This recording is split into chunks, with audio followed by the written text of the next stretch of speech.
자, 우리는 지금 창세기 26장을 계속해서 몇 주 동안 공부를 하고 있습니다. 앞부분에서 우리가 배웠던 걸 조금 기억하면요. 블레셋 땅에 가뭄이 들었습니다. 아버지 아브라함 때에 가뭄도 들었는데 이삭 때에도 또 가뭄이 들었습니다. 그런데 가뭄이 들었을 때 하나님께서 이삭에게 이렇게 약속하시죠. 애굽으로 내려가지 마라. 내가 지시하는 땅 거기에 거주해라. 블레셋 거기 그랄 땅에 그냥 거주해라. 그러면 내가 너와 함께 있어서 내게 복을 주마. 내 자손들을 통해 모든 민족이 복받게 하마 하고 약속을 하시죠. 예. 근데 정말 그것이 그 뒤에 쭉 읽어 가다가 보면 정말 12절 13절에 보면 하나님이 약속하신 게 그대로 이루어져요. 이 찾아 읽어야 되는데 안 가져왔으니까 제가 그냥 읽어드려요. 오늘만큼은 봐드려요. 12절에 보면 이삭이 그 땅에서 농사하여 그 해에 100배나 얻었고, 그 땅이 다 가뭄이 들었는데 이삭의 농사만큼은 하나님께서 축복하셔서 100배를 넘게 얻었다. 보통보다 하나님이 하시면 하는 거죠. 그리고는 얻었고 여호와께서 복을 주심으로 13절에 보면 그 사람이 창대하고 왕성하여 한번 따라해 보시겠습니다. 마침내 거부가 되었어요.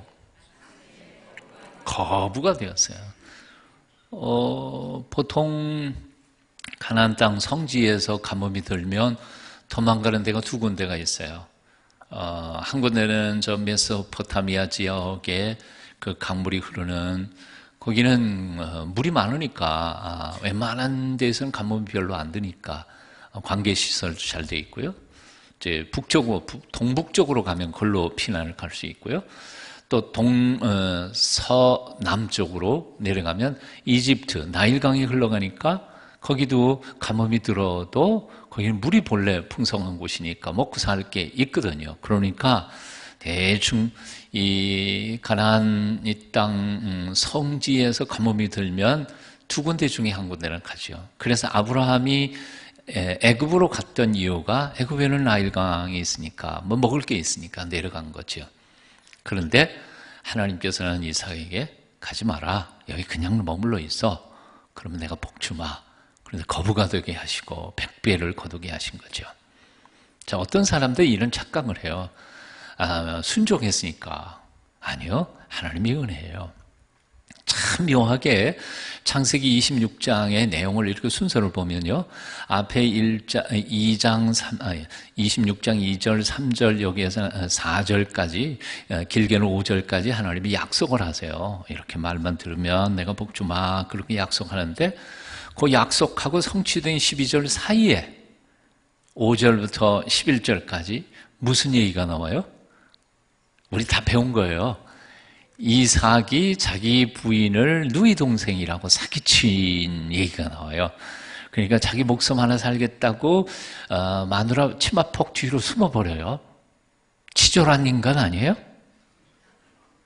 참 이런 남편을 믿고 살 수 있겠어요? 근데 형편없는 그 이삭의 참 신실하지 못한 행동이 바로 하나님의 약속과 하나님의 약속의 성취 가운데 딱 끼어났어요. 아주 이게 의도적인 것 같아요.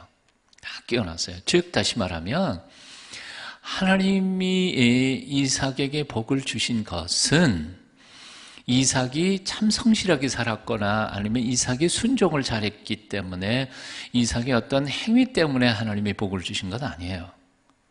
분명히 이삭은 받을 만한 자격이 없어요. 근데 하나님이 주셨어요. 왜요? 약속이니까요. 하나님은 약속을 지키시는 분이에요. 그래서 우리가 뭔가를 하나님께로부터 선물로 복을 받았다 그러면 우리는 사도 바울이 고백했던 것처럼 고린도 교회에 보낸 편지에서 이건 점적으로 하나님이 주시는 은혜의 선물이지 내가 뭐 착하게 행동해가지고 하나님이 보상으로 주셨다는 착각을 버려야 돼요. 하나님이 주신 것에 대해서 우리는 자랑할 수가 없어요. 왜? 모두 다 은혜로 주시는 선물이니까. 아멘이세요? 예. 우리가 착하게 하면 하나님이 보상으로 선을 주시고 선물 주시고 아니란 말이에요. 하나님이 은혜예요. 하나님이 약속하셨으니까 주셨을 뿐이에요. 사실은 실제로 우리의 삶은 하나님의 복받고 살만한 그렇게 온전한 삶을 살지는 못했어요. 이삭도 마찬가지야. 아무리 봐도 이런 친구는 복 주고 싶은 생각 별로 없는데에도 하나님이 약속하셨으니까요. 여기 머물면 내가 복 주셨어요. 아까 여러분들 찬송 열정으로 불렀는데 이구영 목사님하고 부르실 때 하나님이 어떤 하나님이라고요? 실수하지 않으시는 하나님. 하나님 한 번 약속하시면 반드시 지키시는 하나님. 그러니까 우리의 믿음이 되는 거예요. 우리의 믿음이 뭐 대단하겠어요? 아니요. 아침 저녁으로 믿음은 확확 바뀌어요. 이 믿음에 뭘 근거를 두고 구원을 받는다든지 하나님의 축복을 받는다면 구원받을 사람도 아무도 없고 하나님의 은혜 받을 사람도 아무도 없어요. 그냥 하나님의 약속이 분명하니까. 오늘도 그 약속 붙잡으시기를 바랍니다. 나는 믿을 게 못해요. 근데 나와 함께 계시고 약속을 주시고 지금도 그 약속 가운데서 행하시는 하나님이 신실하신 분이니까 그 하나님 믿고 나아갈 수 있는 것이죠. 그래서 오늘도 나의 신실성을 걸고 하나님 앞에 기도하는 것은 그건 기도에 대하여 잘 모르는 거예요. 기도란 하나님의 은혜, 하나님의 신실하신 약속을 붙잡고 하나님께 구할 때 하나님은 그 약속에 의거해서 우리에게 은혜를 주시는 줄로 믿습니다. 자, 여기 하나님께서 이삭에게 분명히 재물을 주셨어요. 거부가 되게 하셨어요. 근데 여기에 또 하나 가르친 교훈이 있죠. 지난 시간에 배운 것이지만 하나님이 분명히 재물을 주셨어요. 이게 하나님의 축복의 선물이에요. 하지만 우리는 하나님이 주신 선물에다가 고쳐받고 하나님을 잊어버리는 경우들이 너무 많거든요. 재물 그 자체는 아무것도 아니에요. 재물 그 자체는 어쩌면 잘못하면 이 선물이 아니라 독이 될 수가 있어요. 오늘 본문에도 그런 거죠. 자, 이삭이 부자가 되기 전까지는 블레셋 사람들하고 잘 살았어요. 하지만 부자가 딱 되고 나니까 뭐예요? 야, 너 이제부터는 우리보다 부자니까 이 땅에 살지 마. 그리고 쫓아냈지 않아요? 그러니까 많은 재물이 오히려 그 땅에 살 수 없도록 쫓겨나는 환란의 근거가 되어버리고 만 거지요.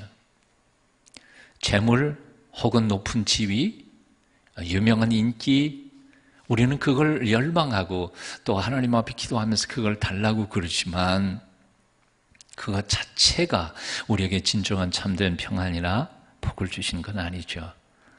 결국 우리의 진정한 참된 평안과 참된 복은 하나님의 임재예요. 바로 오늘 이렇게 재물 때문에 쫓겨나서 블레셋의 변방에 더 이상 블레셋 사람들이 쫓아가지 못할 만큼 거리를 멀리 변방까지 쫓겨나서 겨우 이제는 안 쫓아오니까 안심하고 거기서 예배드리고 하나님께 우물을 팠을 때 하나님이 나타나셔서 말씀하시잖아요. 나는 네 아버지 아브라함의 하나님이니 두려워 말라. 내 종 아브라함을 위하여 내가 너와 함께 있어 내게 복을 주어. 여기 굉장히 중요한 게 있어요. 내가 너와 함께 있어. 하나님의 임재죠. 내게 복을 주어. 근데 이 두 가지가 있는데 우리는 초점을 어디에 둬요? 하나님이 함께 계심에 초점을 둬요? 아니면 하나님이 주시는 복에 초점을 둬요? 이게 초점이 잘못된 거예요. 그러니까 나와 함께 하시는 하나님이 임재, 임마누엘 하나님만 계시다면 돈 좀 없어도 돼요. 굶어 죽을까요? 그럴 리 없어요. 예? 하나님만 우리와 함께 계신다면 돈 없어도 문제가 없고 인기 없어도 문제가 없고 아무런 문제가 없어요. 왜? 하나님이 온 우주의 주인이시고 천지를 창조하신 사랑의 아버지이시기 때문에 그분만 나와 함께 계시다면 다른 건 문제 하나도 없어요. 근데 우리는 하나님 당신은 안 계셔도 좋으니까 그냥 당신이 가진 것만이라도 나한테 그냥 많이 주시고 좀 옆으로 간섭하지 말고 좀 멀리 계세요. 웃는 사람들은 다 속셈이 뽀록이 난 거예요. 설교하고 있는 저도 마찬가지고요. 자, 어떠세요? 오늘 생각을 바꾸세요. 하나님이 나와 함께 계심에 대하여 기뻐하고 감격하고, 혹 하나님께서 내 시간표에 따라서 주시지 않으심에 대하여 불평불만하지 마십시다 하는 거죠. 오늘도 우리와 함께 계시는 하나님으로 인하여 기뻐하시기를 축원합니다. 내가 기대했던 것 풍성하게 받지는 못했지만 여전히 나와 함께 계시고 나를 도와주시는 하나님으로 인하여 소망과 용기를 회복하시는 이 밤 되시기를 바랍니다. 자, 하여튼 블레셋에서 쫓겨나세요. 일찍이 쫓겨나가지고 더 이상 블레셋 사람들이 쫓아오지 못할 만큼 블레셋의 변방까지 갔어요. 어쩌면 경계선 넘어갔는지도 모르죠. 변방까지 도망갔어요. 아무도 쫓아오지 않아요. 그런데 놀랄 일이 생긴 거죠. 아비멜렉 그 블레셋 왕과 몇 사람이 그들을 쫓아옵니다. 죽이려고 쫓아오는 게 아니라 한 목적이 분명해요. 오늘 본문 말씀 26절 여러분 한번 같이 읽어보시겠습니다. 26절 시작. 아비멜렉이 그 친구 아헛삿과 군대 장관 비골과 더불어 그랄에서부터 이삭에게로 온지라. 그 친구 아헛삿, 그러니까 아비멜렉의 친구죠.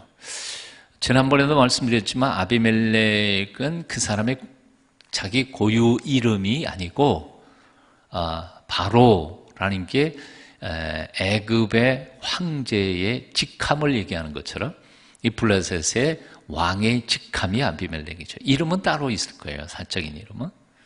또 비골이라고 하는 말도 사실은 강하다, 튼튼하다, 능력 있다 그런 뜻인데 이것도 그 사람의 개인 이름이기보다는 군대 장관의 직함을 가리킬 때 아마 비골이었다고 표현이 되는 것 같습니다. 하지만 여기에 사적인 자기 개인 이름은 한 사람밖에 없어요. 아훗삿이라고 하는 사람이에요. 그 왕의 친구 아훗삿과 함께 군대 장관 비골이 함께 왔다. 친구, 왕이 친구를 데려오는데 이 친구는 누구였을까? 해석을 쭉 살펴보면요. 여러분, 대통령이 딱 되면 제일 믿을 만한 사람을 자기 옆에 두지 않겠어요? 비서실장이나 아니면 뭐 정치 고문이나 고문들은 그래도 제일 믿을 만한 사람들 아니겠어요? 대답을 안 하기로 작정했으니까. 그러니까 여하튼 자기 제일 신복부하가 바로 이 사람이에요. 그리고 그냥 단순한 친구를 데리고 다니는 건 아니죠. 도움이 되니까 데리고 다니는 거예요. 네 생각엔 어떤 거냐. 그러니까 이 아훗삿이라고 하는 사람은 많은 해석들을 보면 아마도 정치 고문 혹은 행정 고문에 해당하는 사람이겠죠. 그리고 또 한 사람 비골이라고 하는 사람은 물론 직함 이름이긴 하지만 이 사람은 그 블레셋의 군대의 총사령관, 군대 장관이니까요. 총사령관입니다. 말만 하면 그냥 군대를 동원해서 치기도 하고 싸우러 가기도 하는 파워, 실제의 실력을 가진 사람입니다.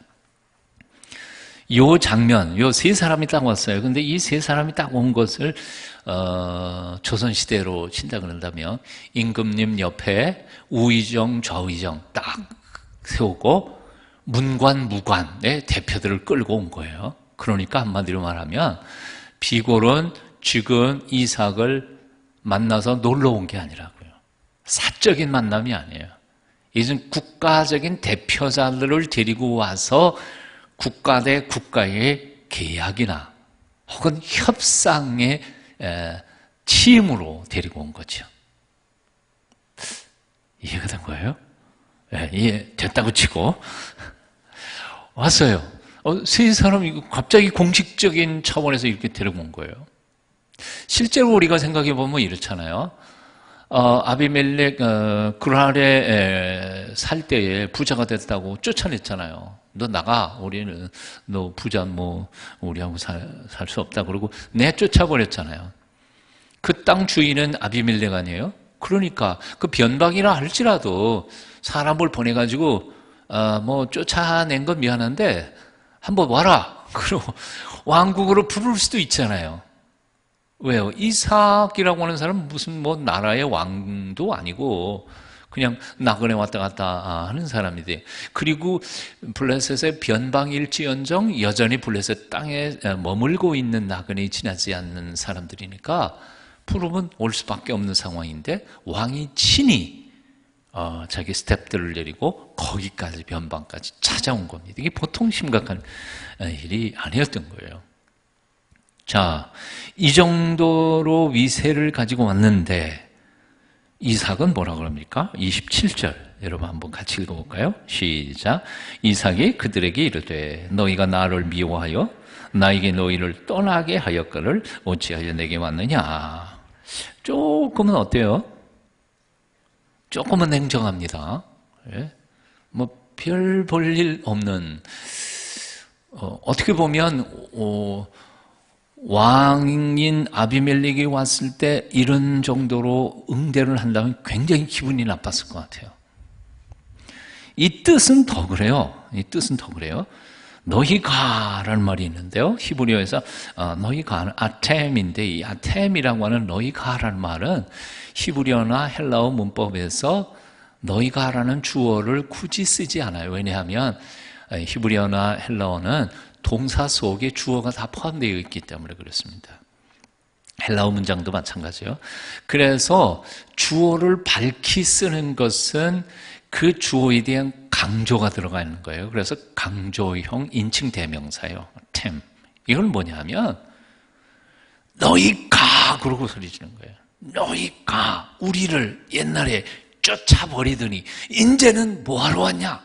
그리고 항의, 굉장히 강한 어조의 항의예요. 뭐하러 왔어? 왜 왔어?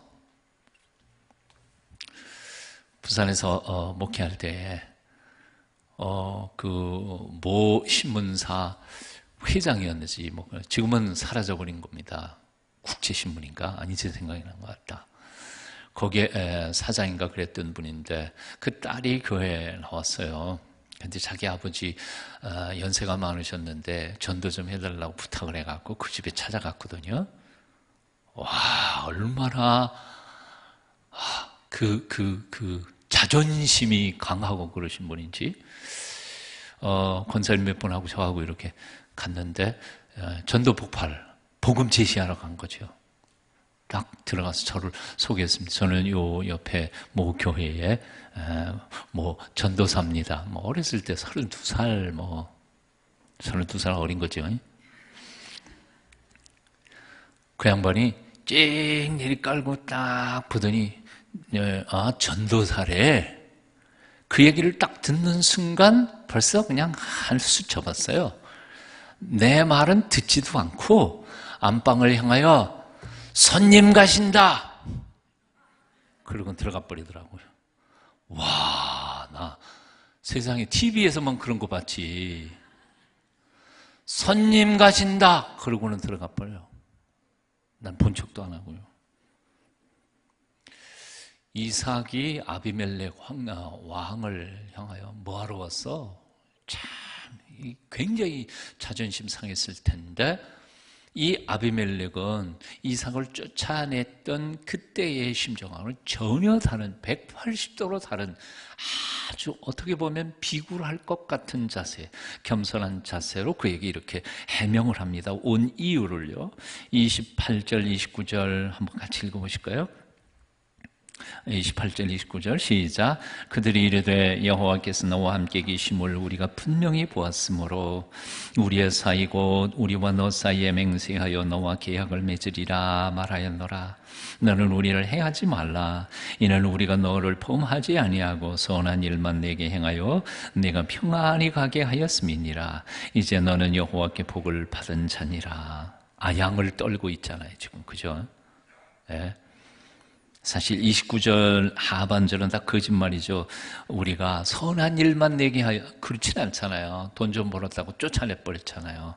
그리고 저 아브라함이 팠던 우물들은 다 메꿔버리고 못 먹게 하고, 또 이삭이 판 우물들은 쫓아오면서 다 우리 거다 그러고 빼앗아 버리고, 그리고 여기 변방까지 쫓겨온 거 아니에요. 이게 나쁜 짓 한 사람들이에요, 블레셋 사람들이. 근데 쫓아와가지고 얘기하는 거예요. 우리하고 맹세하자. 화평의 계약을 맺자는 거예요.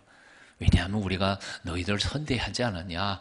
근데 선대하지는 않았음에도 불구하고 하여튼 그러면서 하는 얘기가 29절 상반절에 뭐라고 되어 있어요? 너는 우리를 해하지 말라.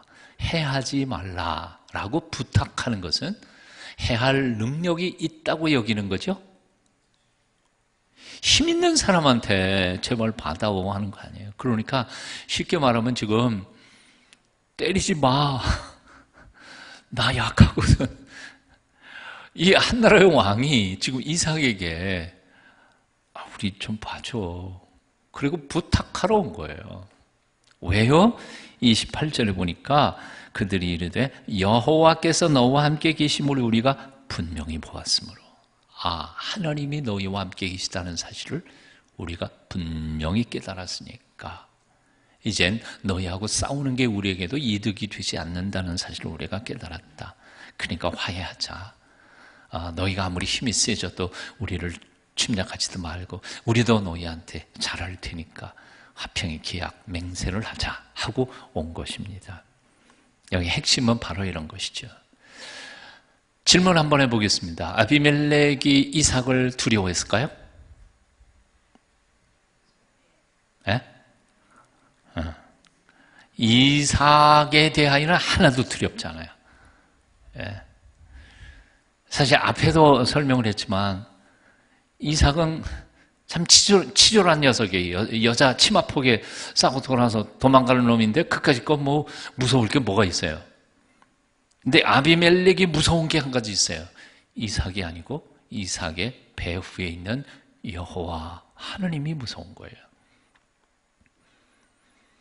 사실 크리스찬들 별 볼 일 없어요. 가만히 보면 별로 인정하고 싶지 않은 것 같은데, 참 사도 바울도 고린도 교회에 보낸 편지를 읽다가 보면 참 자존심 상하게 편지를 보냈어요. 고린도전서 1장 후반부에 보면 너희를 보라. 예? 하나님이 너희를 부르신 너희를 보라. 너희 속에 지혜로운 자가 많지 아니하며 유력한 자가 많지 아니하며 부자도 별로 없으며, 그리고 고린도 교회의 교인들에게 대하여 아주 완전히 코를 납작하게 만들어 놓잖아요. 그런데 왜 그렇게 배우지도 못하고 부자도 별로 없고 똑똑하지도 않고 꾀지지한 이런 사람들을 불러서 교회 안에서 하나님의 백성 삼았는지 아냐? 약한 자들 들어서 강한 자를 부끄럽게 하시고, 무식한 자를 들어서 유식한 자를 부끄럽게 하시고, 등등등등 그 표현하는 거 아니에요? 그리고는 그 1장 후반 끝부분에 가면 그래서 우리가 무엇을 가지고 있든지 간에 아무도 하나님 앞에 자랑하지 못하게 하려 함이라. 자랑할 수 없게 하는 거예요. 사실 우리는 별 볼 일 없는 사람들입니다. 그런데 우리 안에 계신 그분은 위대하신 분이십니다. 아세요? 내가 잘났다고 나서면 별거 없어요. 뭘 잘났어요? 내 안에 계신 그분이 강하신 분이시죠. 청년 시절 때 불렀던 복음성가가 아직도 기억나요. 나는 비록 약하나 주 예수는 강하다. 나를 인도하시는 주님 곁에 가까이 가리라. 나는 비록 약하나 주님은 강하십니다. 얼마 전에 제가 소문을 들었어요. 제가 주소 들은 얘기, 우리 교인 이 여자 집사님 중에 자식이 너무 고생을 시키는 친구가 하나 있었는데, 그만 지정신이 아니고 아마 귀신이 들렸는지 밤새도록 발광을 하는데 어떻게 할 수가 없다라는 거죠. 남편 보고, 남편은 교회도 안 나오는데 아무래도 뭔가 쉬운 거 없다. 남편 보고 꼭 잡으라 그래 놓고 그 아이를 향해서 이렇게 말했다 그러죠. 나는 아무것도 아니야. 하지만 내 안에 계신 분은 크신 분이야. 너 나가. 그랬더니 나갔대. 그래서 20분 만인가 완전히 아이가 정신이 확 들고 그 안에 들었던 귀신이 나가버렸다고. 그 고백을 내가 며칠 전에 들었습니다. 그랬습니다. 우리가 무슨 귀신을 쫓고 사탄과 싸워서 우리가 이길 수 있는 능력이 있겠어요? 자, 귀신도요, 주님 알고요, 사도 바울도 알고요, 가짜 선지자도 다 분별해요. 우리가 얼마나 형편없는 신앙인지 다 알아요. 하지만 거기에 겁먹을 필요가 없어요. 왜요? 내가 내 인격과 나의 믿음으로 싸우는 게 아니라 내 안에 계신 예수 그리스도의 이름으로 나가는 것이니까요. 오늘도 그분이 내 안에 계심을 믿으시죠? 그분이 나를 위하여 싸우실 때, 아비멜렉이 이삭, 저 형편없는 지 목숨 하나 살겠다고 마누라 앞세우는 비겁한 사내 자식인데, 근데 그거는 두려울 게 없는데, 가만히 보니까 그런 배후에 보이지도 않고 들리지도 않는데 누군가 저 백이 든든한 게 뒤에 배에 있다고요. 근데 여기 오늘 본문에 보면 분명히라는 말이 있어요. 우리가 여호와 하나님께서 나와 함께 계시는 것을 분명히 보았노니, 분명히 깨달았어요. 그래서 하자는 거예요. 화해하자는 거예요. 우리가 잘못했으니까 그냥 평화 조약을 맺어가지고 우리가 서로 같이 살자는 거죠. 오늘 그 하나님이 우리와 함께 계시고, 그 하나님이 계시기에 오늘 우리가 또 수요기도에 나와서 그 하나님께 간구하고 기도하고 그의 은총을 구하는 줄로 믿습니다. 오늘도 그 하나님이 여러분의 삶의 구체적인 문제들에 은혜 베풀어 주시고 해결해 주실 줄로 믿습니다. 직접 싸우지 마세요. 이삭이 아비멜렉하고 안 싸웠거든요. 달라 그러면 다 줬거든요. 이 맹한 사람이잖아요. 끝까지 도망가고 변방까지도 다 끌려왔잖아요. 그런데 하나님이 개입하시니까 이삭이 가서 화평을 청해도 모자랄 판인데 아비멜렉이 와서 화평을 청하고 그리고 평화의 맹세를 같이 하게 되는 것 아니에요. 옛말에 이런 말이 있습니다. 불감청연정 고소원이라. 불감청, 감히 청하지는 못하는데 고소원, 바로 내가 원하던 바다 하는 뜻이죠. 평화의 조약을 이삭이 맺고 싶었어요. 사실은 블레셋 땅에서 평안히 살고 싶거든요. 근데 감히 그 얘기를 꺼내지는 못해. 지금 쫓겨나서 도망갈 판이니까. 근데 하나님이 개입하시니까요, 쥐가 알아서 기어가지고 와서 다 맹세하지 않아요. 하나님 위대하신 분이세요. 그저 쫓아내면 그냥 쫓겨나세요. 싸우자 그래도 싸우지 않고 그냥 물러나요. 하나님만 바라보며, 그리고 하나님 안에서 때를 기다릴 때 하나님께서 친히 개입하시면 하나님께서 기적으로 우리의 삶을 인도해 주실 줄 믿습니다. 저는 잠언 16장 7절 말씀을 기억합니다. 사람의 행위가 여호와를 기쁘시게 하면 그 사람의 원수라도 그와 더불어 화목해 하시느니라. 화목하게 하시느니라. 너무 귀한 말씀이라 한 번도 그런 이해가 안 되실 것 같아서 한번 따라해 보세요.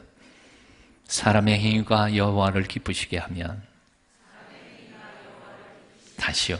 사람의 행위가 여호와를 기쁘시게 하면 그 사람의 원수라도 그와 더불어 화목하게 하시느니라. 즉 원수하고 싸울 필요가 없어요. 잔꾀 부릴 필요도 없어요. 어떻게 하면 저거 원수 갚을까? 그런 거 생각 안 할 필요도 없어요. 그저 내게 주어진 환경 조건 속에서 하나님 앞에 신실하게 살아가려고 몸부림치고 애써 보세요. 그의 행위와 삶이 하나님을 기쁘시게 해드릴 때에 하나님은 원수 맺은 사람까지라도 끌고 와가지고 억지로라도 화목시켜 주시는 분이 하나님이시라는 거지. 화목해야 하는 것도 하나님이 하시는 거예요. 내가 하고 싶다고 되는 게 아니란 말이죠. 얼마나 놀라운 말씀인지 모르겠습니다. 오늘 이 저녁의 기도 제목 구체적으로 살펴보십시오. 자, 천새집에서 나가라 그럽니까? 하나님께서 길 마련해 놓으시고 나가라는 줄 알고 믿음으로 너무 걱정하지 않게 되기를 바랍니다. 누군가 이 블레셋 사람이 이삭을 쫓아오는 것처럼 누군가 자꾸 가는 곳마다 쫓아와가지고 자꾸 싸우자고 시비를 겁니까? 예? 져주세요. 기꺼이 져주세요. 지는 게 이기는 거다. 같이 맞붙어 싸우지 말고 하나님이 친히 개입해 주셔서 역사해 주시기를 조용히 때를 기다리면서 살아가 보십시오. 하나님은 실수하지 않으십니다. 하나님은 살아계십니다. 하나님은 지금 우리와 함께 계십니다. 하나님께서 하나님을 의지하는 자들을 위하여 지금도 역사하시고 일하신다는 사실을 기억하십시다. 오늘도 주님의 평화, 주님의 특별히 기적으로 역사하시는 하나님의 간섭하심이 여러분의 구체적인 삶의 현장마다 함께 하시기를 축원합니다. 기도하겠습니다. 존귀하신 하나님을 찬양합니다. 어떠한 시련과 역경 속에서도 불평이나 불만 품지 않게 하여 주시고 모든 것 합해서 가장 좋은 것 만들어 가시는 하나님의 섭리와 경륜을 믿게 하여 주시옵소서. 이삭처럼 기다릴 줄 알게 하여 주시고 하나님의 때, 하나님의 역사하심을 기다리며 주님의 놀라우신 기적을 체험해가는 살아있는 그리스도인들 다 되도록 은총을 베푸시옵소서. 오늘 이 저녁에도 풀리지 않는 참으로 답답한 문제들을 가지고 주 앞에 나온 주의 백성들이 있습니까? 하나님 연락하여 주시옵소서. 돈 문제 해결해 주시고 인간관계의 문제 하나님 풀어주시고 내가 하나님 앞에 사람들 앞에 지은 죄 십자가의 보혈의 피로 깨끗이 씻어 온전히 용서받고 자유함을 얻는 오늘 이 밤 되도록 역사하여 주시옵소서. 사랑하는 이들의 영혼과 그들의 연약한 육신을 위해 엎드려 기도할 때 그 기도가 응답되게 하여 주시옵소서. 예수님의 이름으로 간절히 기도하옵나이다.